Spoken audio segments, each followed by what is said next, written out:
Hemos escuchado las plegarias de nuestro querido maestro Ezequiel Atahualpa Sigamonal, fundador de la Congregación Israelita del Nuevo Pacto Universal, fundador del gran proyecto de integración sudamericano de fronteras vivas, fundador del partido político PREPAC con símbolo del pescadito y compilador del Decálogo Universal. Una obra extraordinaria porque no está al alcance de cualquier mente humana en el campo de la teología. No está al alcance de toda mente. Motivos, es sencillo, hacemos un pequeño análisis, vamos a encontrar que nuestro maestro, para realizar todo este ministerio, apenas tuvo un año de conocer la Biblia. Un año, en el año 1955, en el año 56 es arrebatado, un año, y menos de un año todavía, para recién deletrear lo que es la Biblia. Recién, no había la información como existe el día de hoy. No existía la información.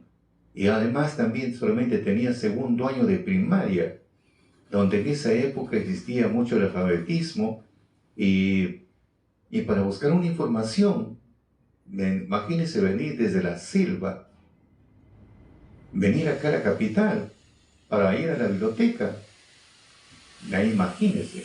Y cómo un hombre apenas un año de conocimiento de la Biblia haya realizado todo este ministerio.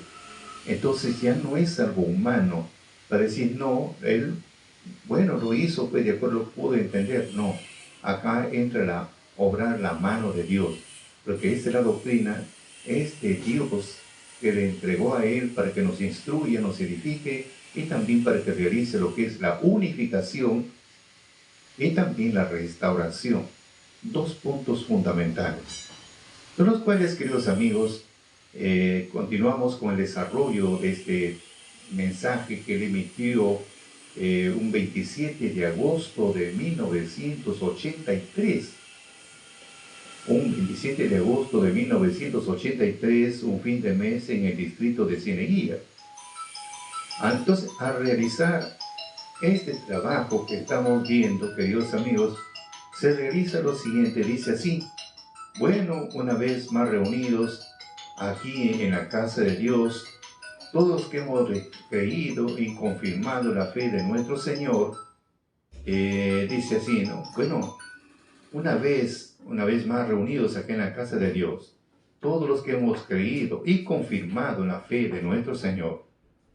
Luego dice, la gracia de nuestro Señor Jesucristo sea con vosotros, hermanos, hermanas israelitas. Tomen asiento, por favor. Y una vez que todos estuvieron sentados, y empieza a expresarse y dice lo siguiente: gracias a la misericordia de Dios, hoy el Señor me ha mostrado que ya falta muy poco, el gran día de Dios ya está cercano. Ya otro momento estaremos esclareciendo ese gran día de Dios, ¿qué es? Y luego dice, hermanos, ténganlo por seguro, es por ello que vamos a hablar sobre el bautismo verdadero del creyente. Como ya se aproxima la fecha del bautismo, vamos a entender cómo nos señalan las Sagradas Escrituras. Bien, primeramente hay que entender que la ceremonia del bautismo es uno de los principios fundamentales de nuestra congregación. ¿Pero por qué le digo esto? Porque viene a ser la confirmación de nuestra fe. Ya les expliqué en los audios anteriores. La confirmación de nuestra fe es que la fe, según la Escritura, si nosotros hablamos de fe, según la lengua hispana, es el sinónimo de creencia. Pero si nos profundizamos un poquito más, como es en Hebreos 11:1, que es una sustancia, entonces una sustancia, o como la caña de azúcar o la uva, cuando lo hierven al jugo, y luego sale pues un vapor, luego se convierte en líquido. Imagínense, ese líquido es puro. Entonces encontramos que la fe viene a ser una sustancia, y la sustancia es una esencia, y que es algo puro, sin mancha, viene a ser el Espíritu de Dios. Entonces la fe viene a ser el Espíritu. Entonces el bautismo viene a ser la confirmación de que el Espíritu me mueve a hacer, me mueve a cumplir con este requisito. Eso viene a ser la confirmación. Se confirma, o sea, se pone en acción. Entonces dice acá, entonces viene como culto, es reconocido como el renacimiento del nuevo hombre. O sea, para recibir el nuevo hombre, tiene que el hombre haberse arrepentido de verdad. Y cuando hay ese arrepentimiento de verdad, entonces, como ve que Dios, hay un cambio en la persona, como es en Hechos 5:32, reciben solamente los que obedecen, entonces le da el Espíritu. Pero antes tuvo que haber un arrepentimiento, y para que surja el arrepentimiento, tenían que conocer esta doctrina, escuchar primero, analizar su vida cotidiana, cómo está. De repente somos justos y no nos hemos dado cuenta. Entonces viene un análisis, y después de ese análisis reconocer dónde están nuestros errores. Entonces hay un arrepentimiento verdadero. Por eso dice acá que viene a ser el reconocimiento como el renacimiento del nuevo hombre. Eso es así a través de su arrepentimiento, para que sea nueva criatura, que sean borrados todos sus pecados. Precisamente para ser más exactos, el bautismo viene a ser el vínculo sagrado de la confirmación de nuestra fe, porque hemos creído y nos hemos arrepentido por todas nuestras faltas que pudimos haber cometido. Por eso dice, así, cabe recordarles necesariamente hay que bautizar a todos los creyentes, porque tres cosas son lo que dan testimonio en la tierra, como dice 1 Juan 5:8, tres son los que dan testimonio en la tierra: el Espíritu primero, el agua y la sangre. Porque para cumplir con el requisito del agua, el bautismo de agua, primero tiene que ser el Espíritu. Porque si no recibimos el Espíritu, difícil poner en práctica lo demás. Porque si tenemos el Espíritu, como es en Pedro, nos motiva a ser, que se llama virtud. O sea, nos motiva o nos exige, como es en Ezequiel 36:25, dice: pondré mi espíritu en vosotros y haré que andéis en mis mandamientos. O sea, para cumplir con este requisito, el mismo Espíritu me impulsa a hacer. Entonces, una vez que ya tengo el Espíritu, desesperado por cumplir con este rito sagrado del agua. Y una vez que fue cumplido con el requisito del agua, del bautismo, viene lo que es la sangre, viene el tiempo de la expiación. Tienes desesperado que llegue esa hora. Pero, ¿qué viene a hacer? El mismo Espíritu que lo impulsa a hacer. Mientras no tenga el Espíritu, amigos, no, todo es desabrido, todo es aso. Por eso dice acá nuestro maestro: tres cosas dan testimonio de nuestros pasos en la tierra, y los tres concuerdan en uno. Quiere decir que si yo no tengo uno de ellos, mi testimonio no es válido. Ejemplo, nuestra carne muere. Bueno, vamos al cielo a ser juzgados en el tribunal de Cristo. Entonces me preguntan sobre mi estadía en la tierra, y yo no poseo uno de los tres requisitos. Entonces me dirán que mi testimonio no es válido en la tierra, porque no confirmé en las enseñanzas de las Sagradas Escrituras. ¿Ve? ¿Qué le puedo decir? Nos damos cuenta ahora, seguidamente, muchos de nosotros nos hemos bautizado en otras religiones, en otras denominaciones, según sus creencias. Bueno, les digo que esto no tiene valor, porque no comprenden el significado del bautismo. Vamos a ver, como dice 1 Corintios 15:29. ¿Qué dice 1 Corintios 15:29? De otro modo, ¿qué harán los que se bautizan por los muertos, si en ninguna manera los muertos resucitan? ¿Por qué pues se bautizan por los muertos? Entonces hemos visto que existen dos tipos de muertos. Muertos aquel que va a la tumba fría, así como este discípulo le dijo a su maestro: dame permiso para ir a enterrar a mi padre. Y él le dijo: deja que los muertos entierren a los muertos, como dice Mateo 8:22. ¿Qué vienen a ser los muertos? Los que no tienen el Espíritu de Dios. No tienen el Espíritu de Dios, son muertos. O sea, muerto no es aquel que va a una tumba fría, muerto es aquel que tiene el alma muerta y vive todavía. O sea que que en otra parte, en otro momento estaremos hablando, existen dos cementerios. El cementerio donde van todos los seres que dejaron, ya no están sin vida, y los cementerios son las ciudades que no, pues mucha gente que no tiene el Espíritu de Dios. Entonces, vemos acá y nuestro maestro lo esclarece. Dice lo siguiente: la Escritura es bien clara. ¿Por qué se bautizan como hacen los muertos si ellos no resucitan? ¿Ve? Quiere decir, así ellos bauticen a miles, ahí no hay salvación, no hay vida eterna. ¿Por qué? Porque los muertos primeramente tienen que creer en el mandamiento de vida para que tengan vida. Pero si no conocen el mandamiento de vida o no aceptan el mandamiento de vida, amigos, no hay vida, no lo hay. Muertos. Porque cuando conocemos los mandamientos de Dios, creemos en los mandamientos de Dios en este tiempo, y me esfuerzo porque para querer cambiar mi vida, Dios me perdona y recién me da el Espíritu de Dios. Entonces, el Espíritu es el que me empieza a dar vida mediante su palabra, porque la palabra es vida. Palabra es de vida, dice la Escritura. Por eso dice, primero tienen que creer en el mandamiento de vida para que tengan vida eterna. Eso es así. Ahora, ¿quiénes son los muertos? Hay que hablar también, eso hay que entender más la aclaración. Mateo 8:22, Jesús le dijo, sígueme, deja que los muertos sirven, sígueme, dijo a él.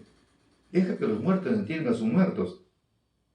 Nuestro Señor hacía referencia a hablar en parábolas, daba a entender que existen dos tipos de muertes: muerte espiritual y muerte carnal. Habla de los hombres que no creen en el Evangelio, son incrédulos, ellos vienen a ser los muertos, porque no tienen el Espíritu de Dios. Por eso se le dice muertos espirituales y los muertos carnales. Vienen a ser los que descienden del polvo de la tierra, ellos que están muy enterrados, eso es así. Entonces, ya hemos aclarado, no pueden existir diversos tipos de bautizos. Según la Sagrada Escritura, existe un solo bautizo para el pueblo de Dios, como lo aclara Efesios 4:5. Un Señor, una fe y un bautizo. O sea que existe un solo Señor, y hemos esclarecido que existe un solo Dios. Antiguamente había muchos dioses en Egipto, el pueblo estaba en Egipto, había más de 2000 dioses, y luego Dios, para su pueblo, para que vean que Él es un Dios, un Señor de los dioses, Dios de los dioses, Señor de los señores, para que ellos entiendan, los humilló. Cada dios de los egipcios los humilló. Por ejemplo, de la serpiente, Pablo que se convirtió en serpiente. Ese era el Dios que lo protegía al faraón. Entonces lo humilló, el protector fracasó, y así sucesivamente. Entonces vemos, para que su pueblo sepan quién es Dios de los dioses. ¿Quién era? Habían dioses, sí, que la gente se humillaba, pero él era mayor que todos esos dioses, para que el pueblo pueda confirmar más. Pero es un poco difícil, pues, que creer en un Dios que no lo ves, a un Dios sin rostro. Difícil. Si antiguamente que no tenían el Espíritu de Dios era difícil, si para uno que tiene el Espíritu de Dios también es un poco difícil, ¿qué será pero el resto? Por eso dice, y una sola fe, quiere decir, la fe, estamos hablando de que es el Espíritu Santo. No hay muchos Espíritus Santos, uno solo nada más. El Espíritu Santo es uno, que viene a ser, tiene su nombre, que es Miguel Arcángel. Entonces, hay un solo bautizo, no hay diferentes formas de bautizarse, uno solo nada más. Pero para esto, para recibir estos requisitos, dice San Juan 3:5, como le dijo pues a Nicodemo, tiene que volver a nacer de nuevo, pero de agua y de espíritu. Porque para recibir el Espíritu tiene que volver a nacer. O sea, deja el viejo hombre, Dios le perdona todos sus pecados, llega a ser una nueva criatura, le da su Espíritu, o le da el Espíritu de Dios, o la fuerza activa. Entonces la misma fuerza activa le obliga a bautizarse, entonces vuelve a nacer una nueva criatura en Cristo. Pero ¿por qué en Cristo? Es la pregunta también. Bueno, es en Cristo. Eso después lo vamos a esclarecer, porque es muy bonito ese tema. Entonces respondió, díjoles, de cierto te digo, el que no naciere de agua y de espíritu no puede entrar en el reino de Dios. Y para entrar entonces en el reino de Dios tenemos que volver a nacer. Y si hablamos del reino de Dios, significa el Espíritu de Dios, como dice en Mateo. Entonces, como dijo, si yo lanzo los demonios ¿no? Yo no lanzo los demonios con el espíritu de Beelzebú, sino con el poder de Dios. Entonces comprenderán que el reino de los cielos está en medio vuestro. Sé que si hablamos del Espíritu Santo, estamos hablando del reino de Dios. Entonces, para ingresar ahí, tiene que haber un arrepentimiento, luego viene una conversión, una nueva criatura, y tiene que cumplir con estos requisitos. Ahora sí está dentro del reino de Dios.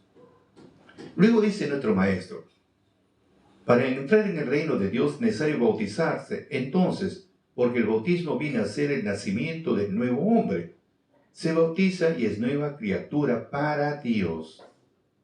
El hombre se transforma en un nuevo ser, porque a través del bautismo es limpiado de todas sus inmundicias y de todos sus pecados que cometió contra Dios, como lo dice en el profeta Ezequiel 36:25.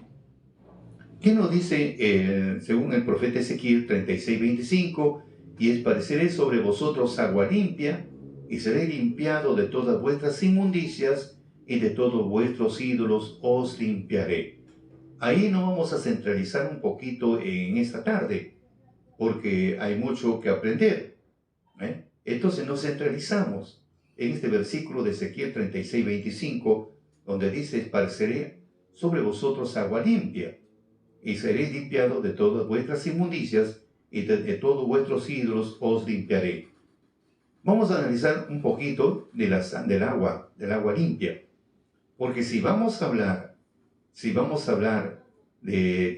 porque dice la palabra esparcir, no dice que te tienes que bañar, no dice que te tienes que, como podemos decir, como dice en Jeremías 2:22, aunque te lave con lejía o amontones jabón sobre ti, tu pecado está sellado delante de mí. O sea, por más que te limpies exteriormente, por más que te llegues a bastante, como es lejía, jabón, etc., no, el pecado siempre sigue sellado ahí. O sea, no se trata de la parte exterior, sino es algo interior.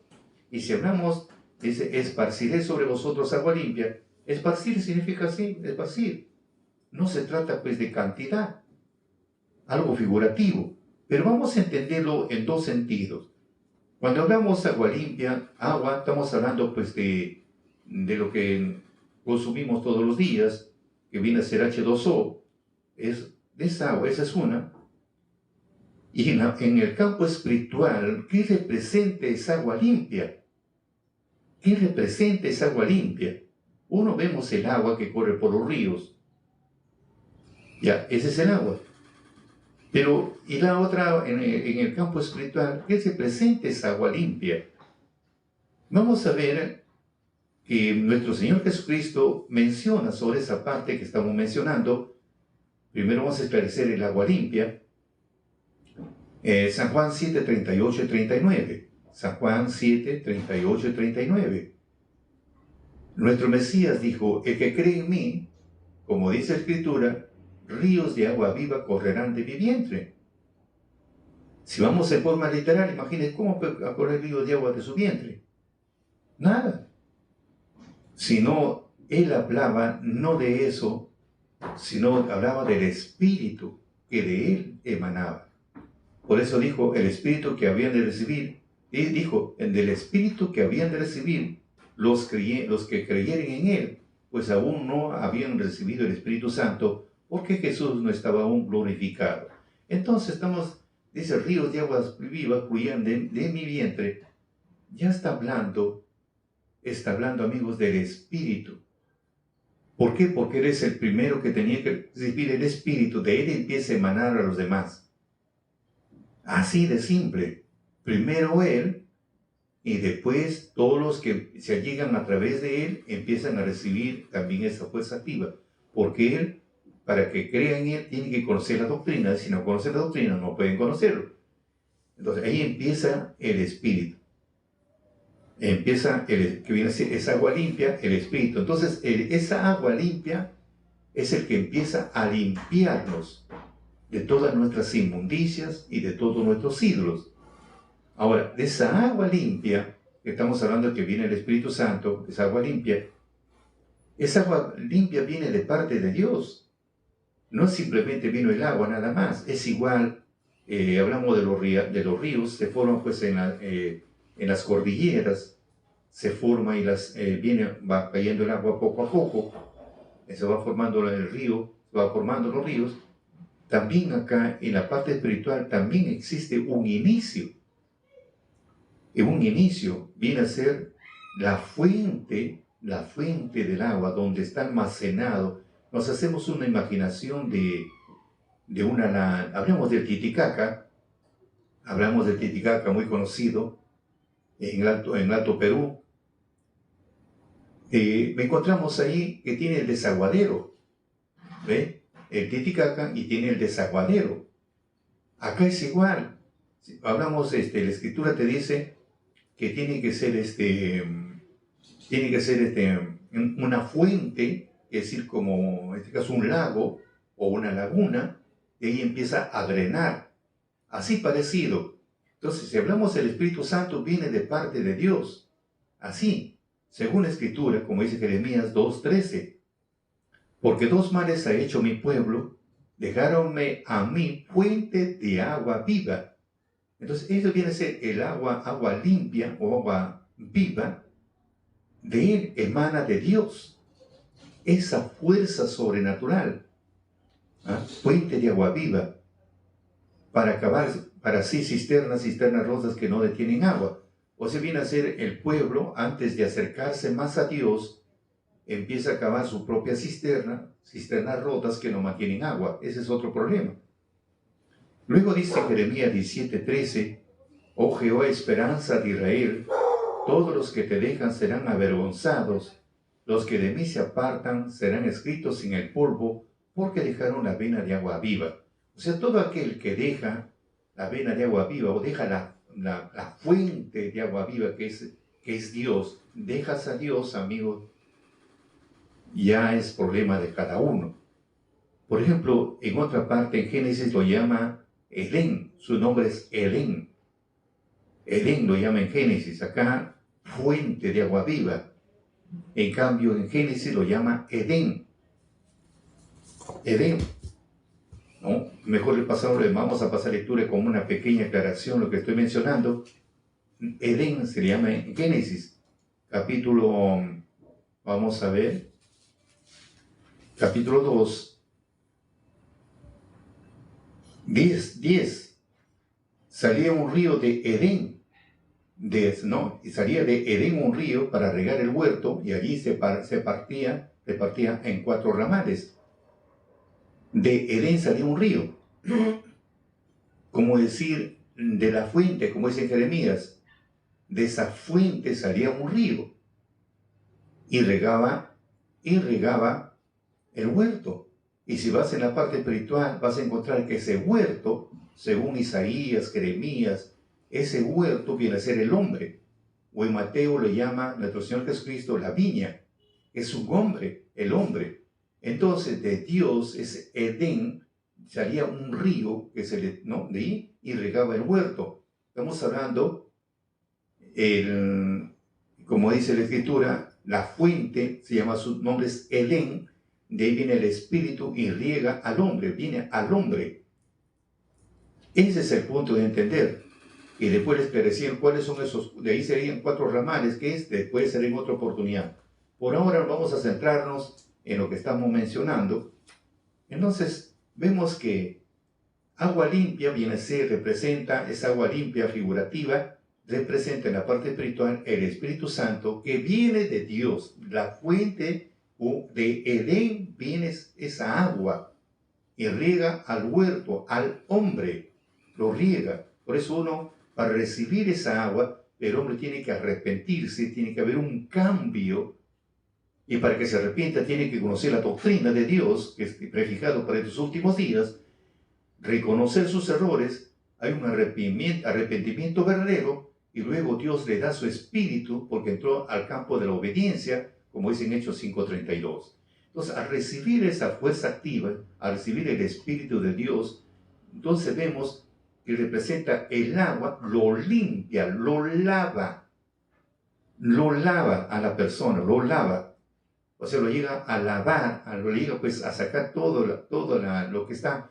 Algo similar, hágase usted una imaginación de un aparato X, algo que está botado de intemperie ante los rayos solares, ante el polvo, ante la llovizna, ante el sereno botado, está lleno de polvo, de moho, ahí todo está, hasta que usted un día lo rescata ese aparato, le da un mantenimiento, le saca todo el sarro y lo pone usted operativo. Hizo usted una limpieza, lo limpió, lo desarmó, lo limpió, se empezó a lijarle, qué sé yo, y alguna cosa que está malograda, lo empezó usted a restaurarlo y lo pone operativo ese aparato. Así parecido hemos estado abandonados, sin Dios, sin esperanza, sin nada hemos estado, hasta que nos compró, nos trajo y nos dio un mantenimiento, nos lavó con agua limpia. Así más o menos se entiende este misterio. Por eso dice la Escritura, esa agua limpia que estamos hablando, viene a ser en versión, esa agua limpia, como estamos hablando, que es el Espíritu Santo. Entonces el Espíritu es el que nos lava. Por eso esparciré, esparcir es algo pequeñito. Entonces eso nos limpia. Nos limpió, nos purificó, nos dejó sin mancha, limpios, una nueva criatura, una nueva oportunidad. Es como le dijo pues, Nicodemo, que voy a regresar al vientre de mi madre, algo similar, como regresar al vientre de nuestra madre y salir, algo figurativo. O sea, así, limpios. ¿Qué tal promesa que Dios pone para estos días?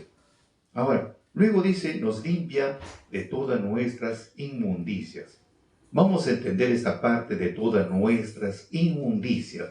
Así como, vuelvo a repetir, de ese artefacto o algún aparato que estaba abandonado, nos limpió de todo lo que estaba inmundo, de todo lo que estaba sucio, de todo lo que estaba percudido, de todo lo que estaba lleno de sarro, de escorias, le dio una limpieza. Entonces nos limpia de todas nuestras inmundicias. ¿Qué vienen a ser las inmundicias? Entonces, en la vida espiritual encontramos dos cosas. Uno, la parte literal y en la parte espiritual. En la parte literal viene a ser pues basura, desecho, desperdicio, algo que está en descomposición. Es como decir, como un fierro que estaba abandonado, lleno de moho, así. Luego le hizo una lijada y lo puso, imagínense, le sacó todo el sarro, le sacó todo el óxido. ¿Cómo queda? Así parecido. Una limpieza que Dios nos hace. Es como ponerle un ácido encima y sacarle toda la suciedad. Y agua encima, sale limpio, puro. Así parecido. Así parecido. Entonces, en forma literal viene a ser por la inmundicia, todo lo que es desecho, basura, eso lo saca, lo que no sirve. Entonces en la parte espiritual ya se entiende diferente. Ya viene a ser una impureza moral. Ya no estamos hablando de la parte de la mugre, de la suciedad. No, ya estamos hablando de la impureza moral. No del cuerpo externo, sino de lo que demanda el corazón, que ahí estamos hablando ya. Así como nuestro Mesías le dijo a los fariseos, ¿no? Cuando hablamos de ese punto, le dijo a los fariseos, cuando dice, cuando los discípulos comían los granos de los trigos verdes, los sacaban la cáscara y empezaban a comer, y luego comían sin lavarse las manos. Entonces los fariseos empezaron a reclamarle, ¿cómo es posible que tus discípulos quebranten el pacto de nuestros padres? Están comiendo sin lavarse las manos, porque es una tradición antiguamente. Ahora, gracias a la pandemia, también hemos aprendido a comer con lavando las manos. Entonces, Y nuestro Mesías le da una respuesta. Vamos a ver primero lo que estoy mencionando en Mateo capítulo 15. Vamos a leerlo. Entonces llegaron a Jesús ciertos escribas y fariseos de Jerusalén diciendo: ¿por qué tus discípulos traspasan la tradición de los ancianos? Porque no se lavan las manos cuando comen pan. Y él respondiendo les dijo: ¿por qué también vosotros traspasáis el mandamiento de Dios por vuestra tradición? Porque Dios mandó diciendo: honra al padre y a la madre, y el que maldijere al padre y a la madre muera de muerte. Mas vosotros decís: cualquiera que dijere al padre y a la madre, es la ofrenda mía a Dios todo aquello con que pudiera valerse. No te deberá honrar a tu padre, no deberá honrar al padre y a la madre con socorro. Así también invalidáis el mandamiento de Dios por vuestra tradición. Hipócritas, bien profetizó de vosotros Isaías: este pueblo de labios me honra, mas su corazón lejos está de mí. Mas en mano me honran, enseñando como doctrinas y mandamiento de hombres. Y llamando hacia las gentes le dijo: oíd y entended. Y después que hubo un altercado con los fariseos, porque estamos hablando de fariseos, estamos hablando hombres eruditos en la Torá, o sea, en la doctrina de Dios, hombres dedicados a estudiar años sobre años. Eso es lo primero que empezaban a altercar con Jesús, a contradecirle. Es como ahora, pues, te gusta leer y empieza a contradecirle al otro que está aprendiendo a leer o qué sé yo. Entonces algo parecido. Entonces dijo: oíd y entended, dijo a la gente, oigan y entiendan. No lo que entra en la boca contamina al hombre, mas lo que sale de la boca, esto contamina al hombre. Entonces llegándose sus discípulos le dijeron: ¿sabes que los fariseos oyendo estas palabras se ofendieron? Mas respondiendo él le dijo: toda planta que no plantó mi Padre celestial será desarraigada. Dejadlos, son ciegos, guía de ciegos, y si el ciego guía al otro ciego, ambos caerán en el hoyo. Entonces respondiendo Pedro le dijo: decláranos esta parábola. Jesús le dijo: ¿aún también vosotros sois sin entendimiento? ¿No entendéis aún que todo lo que entra en la boca va al vientre y es echado en la letrina? Mas lo que sale de la boca del corazón sale, y esto contamina al hombre. Porque del corazón salen los malos pensamientos, muertes, adulterios, fornicaciones, hurtos, falso testimonio, blasfemias. Estas cosas son lo que contaminan al hombre, que come con las manos por lavar, y no contaminan al hombre. Entonces estamos viendo acá de que están hablando de que no se refiere a nuestras inmundicias, está hablando pues de todo lo que sale en el corazón, lo malo. Y es algo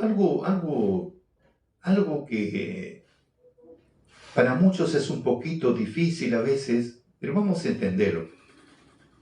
¿Qué cosa sale del corazón? Sale lo malo. Muy bien, sale lo malo, correcto. Adulterio, fornicaciones, inmundicia, la ira, la envidia, la codicia, todo viene del corazón. Todo bien. Pero vamos a analizar un poquito más para ver sobre eso del corazón. En Lucas 11, 39 y 40, Lucas 11, 39 y 40, dice: ahora vosotros los fariseos, lo de afuera del vaso y del plato limpiáis, mas lo interior de vosotros está lleno de rapiña y de maldad. Quiere decir, rapiña significa robo, codicia, avaricia. Necios, ¿el que hizo lo de afuera no hizo también lo de adentro? ¿Ah? Entonces, vemos acá en Biblia de las Américas, dice: pero por dentro está lleno de deseo de robar, de dañar a los demás. En traducción lenguaje actual, ustedes los fariseos se lavan por fuera, pero por dentro son malos. No ayudan a nadie y roban a la gente. Entonces vemos, le dice a los fariseos que Dios ha hecho el vaso y también el plato y el vaso. Pero ustedes limpian solamente lo de afuera, del plato y del vaso. Y eso pasa con nosotros en todo. Como dice un gran pensador, andamos con el rosario en el cuello y con el diablo en el cuerpo. pura apariencia de religiosidad, de santidad, pura apariencia nada más. Aparentamos, como decía nuestro Mesías a los fariseos, son como las tumbas, blanco por fuera y por dentro oscuridad y huesos podridos. Apariencia nada más de religiosidad, que soy bien. Olvides, nada más. Pero acá dice que Dios ha hecho lo de adentro y lo de afuera. Ahora vamos a analizar esa parte, que Dios ha hecho lo de adentro y lo de afuera. No, ¿cuáles somos el procedimiento de nosotros? Lo de afuera, la apariencia. ¿Y qué de adentro? ¿Qué cosa tenemos adentro? Como dice acá, en esta versión, traducción actual, por dentro, por eso son malos, por dentro son malos. No ayudan a nadie, roban a la gente. En las Américas dice, está lleno de deseos de robar, de engañar a los demás. En versión en Reina Valera dice, esposos están llenos de rapiña y de maldad. Dios hizo lo de adentro, hizo también lo de afuera. Entonces, el problema es lo que está dentro de nosotros, estamos, como decía, el deseo de dañar a otros, de no ayudar a nadie, de esa codicia, de esa avaricia, lo tenemos dentro, que lo vas a quitar, nunca te lo vas a quitar, amigo. Y no, es difícil quitar, porque venimos así a este mundo, con ambas cosas, con la ciencia del bien y la ciencia del mal, ya venimos con ambas cosas. En pecado hemos sido formados y en pecado morimos. Entonces, ahora viene el punto para entenderlo, porque dice nuestro Mesías, del corazón sale. ¿Qué sale? Sale hurtos, engaños, mentiras, la codicia, la rabia, y viene de todo. Del corazón sale. Y Dios lo ha formado eso. Ambas cosas ha hecho. Pero nos centramos en una palabra para comprenderlo un poquito mejor. De que uno dice, Dios quiere que te lo quite. No te lo va a quitar, pues amigo, no. Y nunca te lo va a quitar. Te pongo un ejemplo para que me comprendas. Dice nuestro Mesías, si tu ojo es ocasión de caer, es mejor que te lo saques antes que te vayas con todo tu cuerpo al infierno. Si tu mano es ocasión de caer, es mejor que te cortes antes que te vayas con todo tu cuerpo al infierno. ¿Cómo así entiendes? Si yo me estirpo un ojo, me quedo tuerto y sigo mirando mal. Me saco el otro ojo, me quedé ciego, ya no voy a ver nada, pero me perjudiqué. Si me corto la mano, me quedo una muñeca menos. Y la otra sigo haciendo lo mismo, si todo está en el estado mental. Se refería que si tus ojos estás viendo algo negativo, saca tus ojos de ahí, mira otro sitio.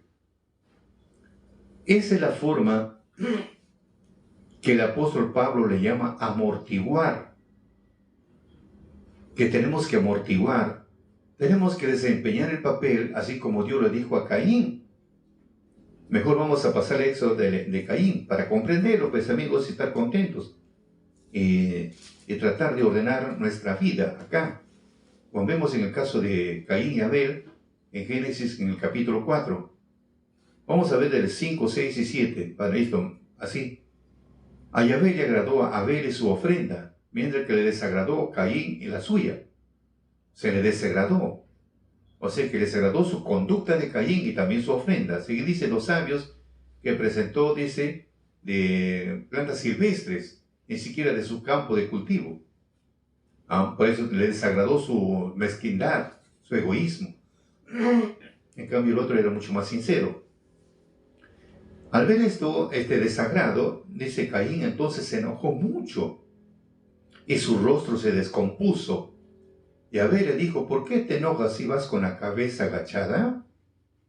Si tú obras bien, tendrás la cabeza levantada. En cambio, si haces mal, el pecado está agazapado a las puertas de tu casa. Él te acecha como fiera que te persigue, pero tú debes dominarlo. Ahí está el punto. Tú debes dominarlo.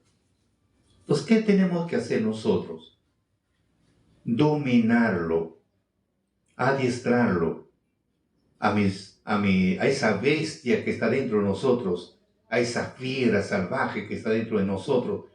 Nosotros tenemos que dominarlo. Pero si no podemos dominarlo, ¿ah? Ese es otro punto. Si no podemos dominarlo, no podemos adiestrarlo, no podemos controlarlo a nuestras emociones negativas, no podemos controlarlo a nuestros impulsos violentos, no podemos dominarlo a nuestras pasiones. Entonces, ¿qué tenemos que hacer? Pablo dice, aquel que invoque el nombre del Señor será salvo. Dice en Romanos, aquel que invoca el nombre del Señor será salvo. ¿Qué es la palabra invocar? La palabra invocar significa pedir auxilio. Esa es la palabra invocar, pedir auxilio. Ejemplo tenemos del apóstol Pedro, cuando a la vigilia del canto del gallo, estamos hablando de 12 de la noche a 3 de la mañana, esa es la vigilia del canto del gallo, de 3 a 6 de la mañana viene a ser la vigilia de la mañana, pero se fue, dice, al canto del gallo. Se va, y cuando estaba en alta mar, navegando los discípulos en una barca, veían que venía alguien todo de blanco caminando sobre las aguas y tuvieron miedo, terror tuvieron. Entonces, como vino un terror, porque decían, ¿qué espíritu será? En eso se acerca y le dice, no tengan miedos, yo soy. Entonces reconocieron la voz de su maestro, y en eso Pedro le dice, si tú eres, dime que yo también vaya caminando sobre las aguas. Entonces su maestro dice, ven. Pedro bajó de la barca y empezó a caminar sobre las aguas. En eso vino una tempestad que es una ola gigante, y tuvo tanto miedo que empezó a hundirse. Perdió, no había piso, empezó a hundirse, lo vio la muerte de cerca. Y cuando lo vio la muerte de cerca, porque no sabía nadar, si hubiera sabido nadar como si no se hubiera trasladado, empezó a hundirse. En su desesperación dijo, Señor, sálvame. Esa es la palabra invocar, sálvame. Y Jesús fue, Dios le dio la mano y lo salvó. Y le dijo, hombre de poca fe, ¿por qué dudaste? Entonces, ¿qué tenemos que hacer acá?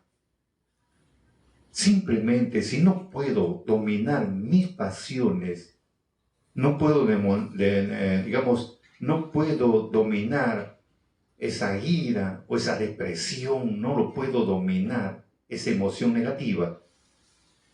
¿Qué tengo que hacer? Simplemente clamar, suplicarle de corazón, Señor, ayúdame, que estos espíritus tal no me invadan, no me utilicen como pañal de criatura y me boten. Pues esa es la forma, el procedimiento que tenemos que hacer. De eliminar no se va a eliminar. Se va a eliminar el día que nos vamos a la tumba, como dice el rey Salomón, su orgullo, su odio, su envidia, todo se acaba ahí. Eso nos vamos con todo a la tumba. Porque el que Dios ha puesto en nuestro corazón es para que el hombre busque el equilibrio, no es para otra cosa. No es para decir, ay Señor, pero ¿por qué creaste esto? Pero Señor, ¿por qué has creado esto? No, amigo. Si revisa la escritura en Eclesiástico 11:14, dice que Dios ha creado el bien, ha creado el mal, ha creado la vida, ha creado la muerte, ha creado la bendición y también la maldición. Y luego dice, uno está frente a la otra. A esto le llaman la ley del karma, uno frente a la otra. Ha creado el bien, si andas bien, cosechas el bien. Andas mal, cosechas el mal. Amas la vida, vas por la vida. Hablas la muerte, vas por la muerte. Así. Ha creado el bien y el mal. ¿Para qué creó el mal? ¿Para qué? ¿Para qué creó el mal? encontramos alguna respuesta muy hermosa. ¿Por qué creó el mal? ¿Alguna vez ustedes se han puesto a pensar de dónde vienen las experiencias? Las experiencias vienen de los errores, y el error viene por un desconocimiento. Ese desconocimiento se llama mal. Por eso del mal se aprende, de lo malo se aprende. Ahí se cumple el refrán. El refrán dice, el burro patea una sola vez. Porque si te patea 2 veces es porque te gusta. Pero dice la Escritura, uno basta para que sepas cuál es el castigo. Entonces encontramos que Dios creó el mal para obtener lo que es la experiencia. Si no fuera por los errores, no aprendíamos, no llegaríamos a aprender. No llegaríamos a aprender. De los errores se aprenden. Por eso Dios ha creado el bien y el mal. Por eso está sembrado en el corazón del hombre. Ahora, ¿qué tenemos que hacer nosotros sabiendo que es malo? Entonces rogar ahora a Dios o buscar el equilibrio, no amargarse. Tratar de buscar que controlar, porque afecta el hígado, afecta el sistema nervioso. Si hablamos de la ira, empezamos a controlar, no que nos controle, empezamos a controlar. Entonces es lo que tenemos que buscar nosotros. Como dijo Dios a Caín, tú debes dominarlo. Nosotros debemos sujetarlo, someterlo, controlarlo. Nosotros, no que nos controle. Por eso se dice, cuando hablamos, por ejemplo, de la palabra humildad, la palabra humildad para muchos amigos, especialmente acá en América, digamos, a un hombre pobre, es bien humilde, anda bien mal vestidito, todo mal rotito, su ropita, bien humilde. No, amigo, ese no es humilde. Un rico puede ser humilde. Humilde viene a ser aquel que controla a esa bestia que tiene adentro, aquel que controla su emoción negativa, aquel que lo controla ese impulso violento, aquel que lo controla esa pasión, aquel que controla, él es humilde. Por eso, amigos, y para llegar a ser la humildad tenemos que buscar el equilibrio. Para darnos una idea, una pequeña aclaración más para entender esa parte, como dice en Eclesiastés, mejor vamos a pasar lectura para estar más contentos en esta tarde, digamos así, como dijo el rey Salomón, 7, 21 y 22. Tampoco aplica este corazón a todas las cosas que se hablaren, porque no oigas a tu siervo que dice mal de ti, porque tu corazón sabe cómo tú también dijiste mal de otros muchas veces. Vamos a entenderlo simple. ¿Cómo se siente usted cuando empiezan a hablar mal de su persona? Empiezan a hablar pestes, empiezan a hablar cosas negativas. ¿Cómo se siente? Y usted no es culpable, por si acaso. Pero hablan hasta por los codos. Usted es así, no sé cuánto, por acá, por ahí empiezan a hablar. Y no tiene en usted no hay maldad, pero hablan hasta por gusto. ¿Cómo se siente? Mal. Se siente tan mal. Y si se siente pensando en el pueblo de Dios, uy, ¿cómo es posible? No es así, se retira. Se va. Y si no conociera la cosa de Dios, va, lo denuncia por difamación y calumnia. Que le demuestre lo que está hablando ante la justicia. Y así. Muy bien, eso es así. ¿Cómo se siente mal cuando nos hablan mal empiezan a hablar mal de uno? Y acá, como dice el rey Salomón, ¿y cómo uno se siente cuando empezamos a hablar mal de otros y no sabemos el trasfondo del problema? Pero hablamos mal, nos rompemos las vestiduras. ¿Cómo nos sentimos? Mal no, sentimos placer.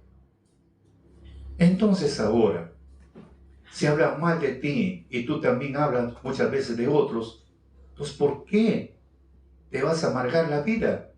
¿Por qué te vas a angustiar? ¿Por qué te haces la víctima? ¿Por qué? Eso es buscar el equilibrio. Eso es buscar el equilibrio emocional. que Pedro lo llama ser templado, equilibrado.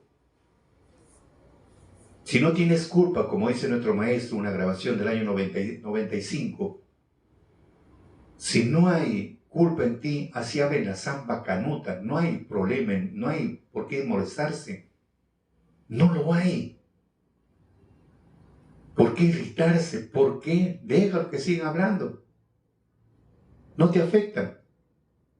Porque maldición sin motivo no hay. Es como alguien que va con un regalo y te dice, este es para usted, y usted no lo recibe. ¿Con quién se queda ese regalo?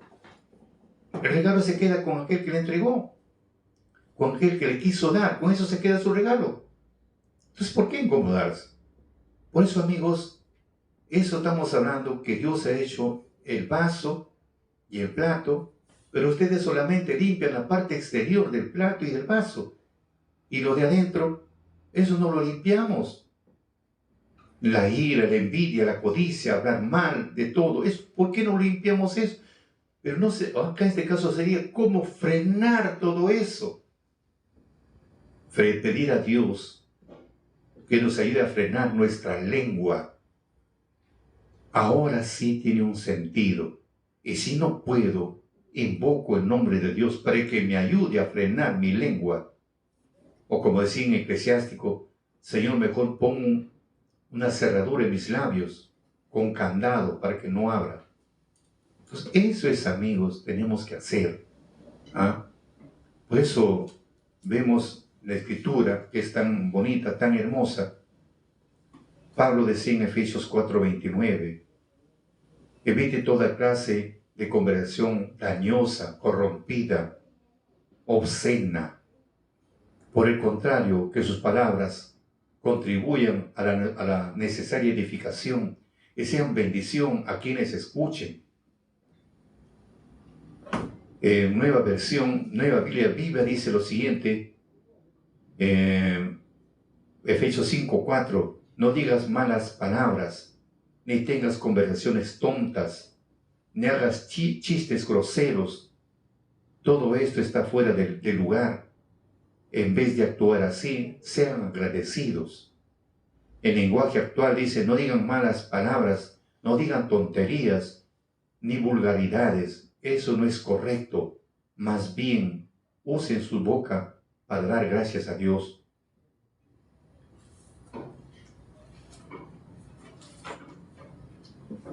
El día lunes estaremos continuando con el desarrollo de ese tema del bautismo. El bautismo porque ahí mismo Departamento de Lima está organizando el bautismo para el 31 de este mes en el lugar de Chocas Medio, en el Club Recreativo El Candamo, que está a orilla del río. Para mayor información, síguenos en nuestra cuenta de Santos Salazar Silva, en la cuenta de Vicky Pérez Medina, Facebook, Instagram, TikTok y YouTube. Y comparte, amigo, comparte con tus amistades, no seas egoísta. Comparte con tus amistades para llegar a cuanto más sediento de la palabra de Dios.